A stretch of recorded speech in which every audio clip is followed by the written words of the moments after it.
¿Qué tal, mis ciberamigos y hermanos en la fe? Soy Jimmy Carranza. Bienvenidos a su canal.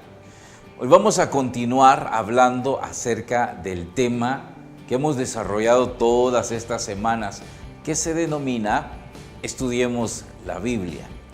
Hay un tercer aspecto que debemos tocar para poder comprender y sacarle el mayor provecho al estudio bíblico, y es los géneros literarios.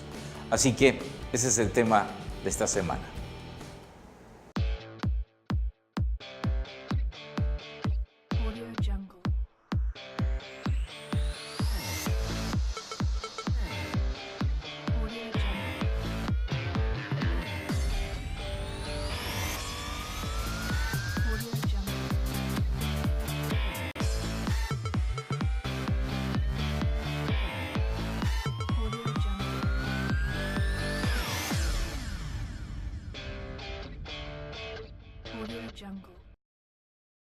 Bueno, hoy vamos a hablar de otro aspecto importante para poder saber aprovechar el estudio bíblico.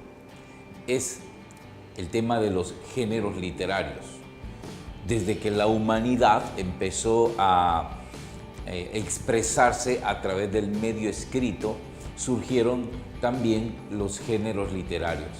¿Qué son los géneros literarios? Los géneros literarios es el modo en el que se agrupan o se categorizan las obras literarias acudiendo a su contenido. La retórica, basado en el modelo aristotélico, estableció 4 géneros literarios de carácter universal. El primero, el género épico, luego tenemos el género lírico, el género dramático y en cuarto lugar tenemos el género didáctico. Luego, con el correr de los tiempos, aparecieron muchos otros géneros más, como serían el cuento, la fábula, la leyenda, la narrativa, la crónica, etc. Todos estos son modos propios de expresarse a través de las obras literarias y son importantes porque así es como podemos adquirir la comprensión de lo que leemos. No es lo mismo leer una noticia que un cuento. Si usted lee la noticia creyendo que es un cuento, definitivamente va a terminar confundido. Si usted lee un cuento creyendo que es noticia, igualmente va a terminar confundido también. En la Biblia ya hemos visto que intervienen tanto muchos personajes que escribieron a geógrafos como lugares y épocas concretas. El que piense que al abrir la Biblia encontrará un solo libro narrativo de la A a la Z, pues está equivocado, porque la Biblia, ya lo dijimos, son 73 libros en un solo libro y por tanto cada libro tiene su propio género literario, su propia expresión, dependiendo quién escribió, por qué escribió, para qué escribió. Aún hay libros como el Génesis, que solo en él se encuentra una variedad enorme de géneros literarios. Ahora bien, es importante tomar en cuenta el género literario para saber extraer del texto bíblico el mensaje que Dios nos quiere dar.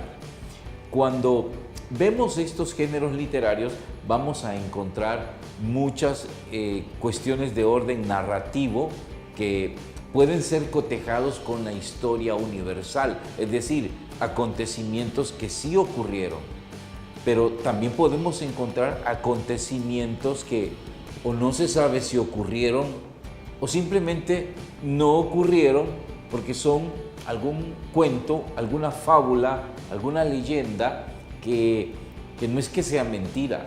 Toda la Biblia es verdad, lo que dice la Biblia es verdad, pero el modo en el que se dice no es verdad. Por eso es importante interpretar. Tenemos el caso del libro del profeta Jonás.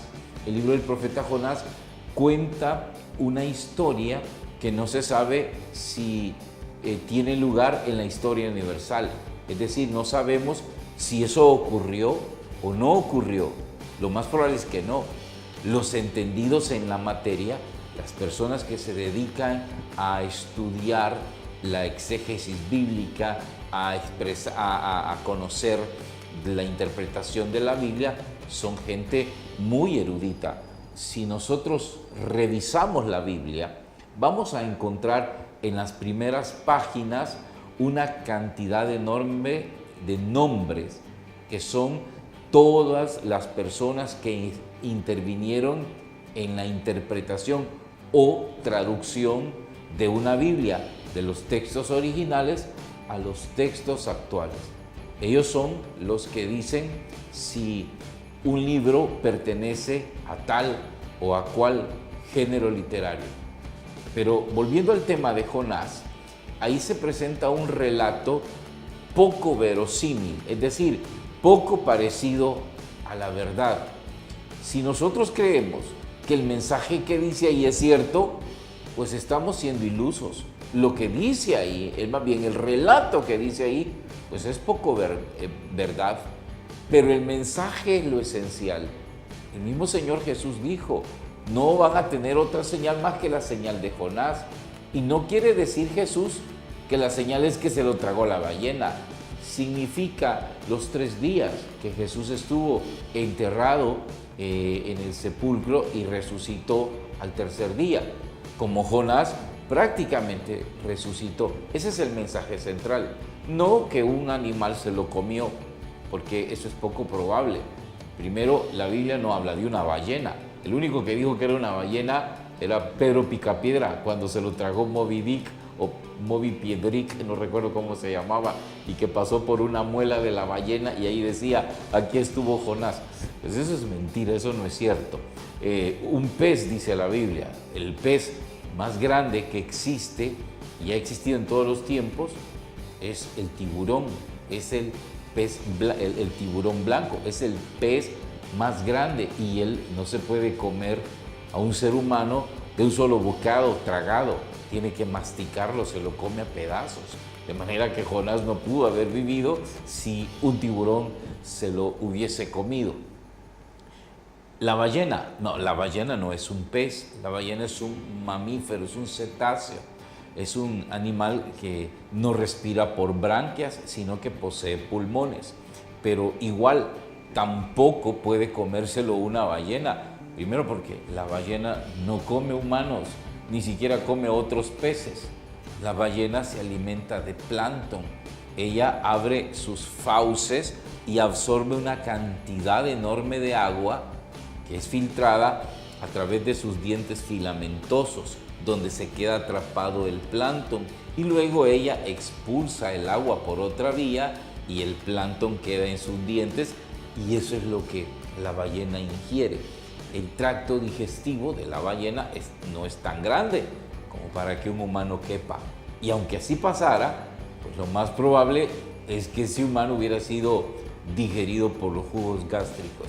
Entonces, ese relato es un relato ficticio, pero no nos interesa lo que relata en sí mismo el relato, sino el mensaje que ocurre cuando le pasa lo que le pasa a Jonás. Por eso digo, toda la Biblia es verdad porque es palabra de Dios, pero el cómo se dice, pues no precisamente sea verdad, eso no lo sabemos. Recientemente veía a través de las publicaciones en Facebook que alguien decía que la NASA ya descubrió que todo lo que dice la Biblia es cierto. Hombre, yo no necesito que la NASA me lo diga, yo lo creo. La iglesia a mí me ha enseñado que lo que dice la Biblia es verdad, pero el cómo lo dice no es verdad, ¿sí? Ahí es donde tengo que tener mucho cuidado. Existen también figuras literarias, por ejemplo, la hipérbole. La hipérbole son exageraciones de un relato o cosas dichas de manera magnífica, acrecentadas o exageradas. Jesús en alguna ocasión dijo, si tu ojo es ocasión de pecado, es mejor que te lo saques. Si tu mano es ocasión de pecado, córtatela. Hombre, si tomáramos eso literalmente, yo ya estaría sin ojos, sin oído, sin boca, sin manos, sin pies. Estaría totalmente mutilado y quizás hasta el cerebro hubiera pedido que me extrajeran, porque he pecado hasta con el pensamiento. Entonces, lo que dice Jesús es verdad, pero es exagerado de la manera en que lo dice. ¿Pero qué es lo exagerado? Lo que quiere decir Jesús es no que nos cortemos los miembros, sino que es gravísimo, pecar, y por eso debemos privarnos de eso. A eso es a lo que se refiere nuestro Señor Jesús. A lo largo de la historia han habido cantidad enorme de personas que han tratado de demostrar que los relatos bíblicos ocurrieron tal cual. Donde hemos tenido una gran controversia es, por ejemplo, en los relatos del Génesis, que habla acerca de la creación. Los científicos, los arqueólogos, los antropólogos, los conocedores de estas cosas se han dado cuenta que la creación humana, el desarrollo de la especie humana, el desarrollo del mundo y la creación del mundo no fue tal cual lo presenta o lo relata la Biblia. Claro, porque no fue así.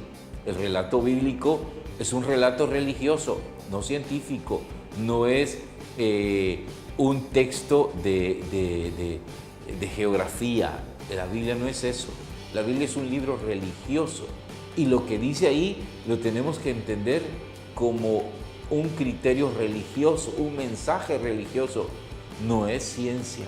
No podemos agarrar la Biblia de ciencia porque nos equivocamos y pensaríamos que eso es cierto. Si eso fuera cierto, hombre, hay miles de preguntas que habría que responder y la gente se vive rebuscando. Los que creen que la Biblia es solo así, hay que entenderla tal cual, pues están equivocados y cometen muchos errores de interpretación.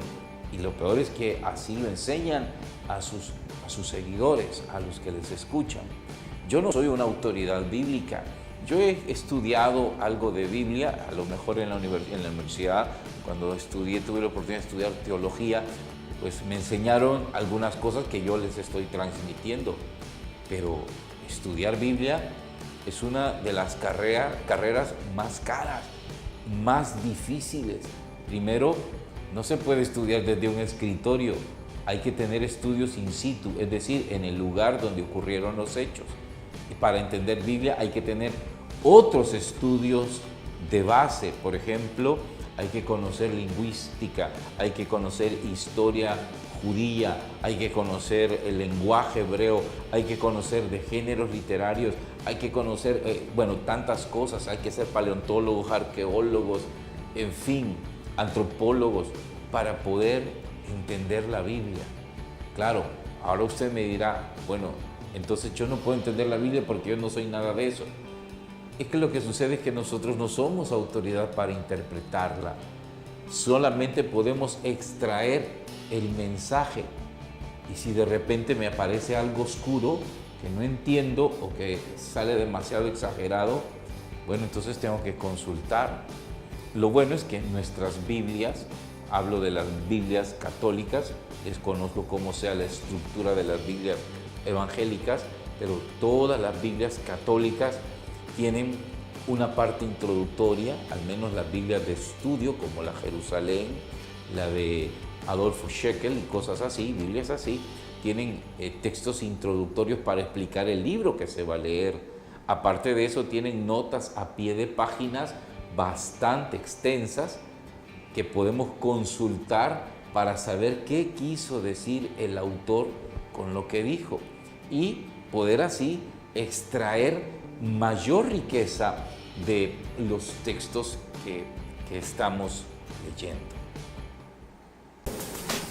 Gracias YouTube y gracias por mirarnos en televisión y por internet. Para suscribirte, solo dale un clic abajo. Comenta y regálanos un like. Únete a todas nuestras redes sociales. Y recuerda, Somos la iglesia que Cristo fundó. Somos la Iglesia Católica.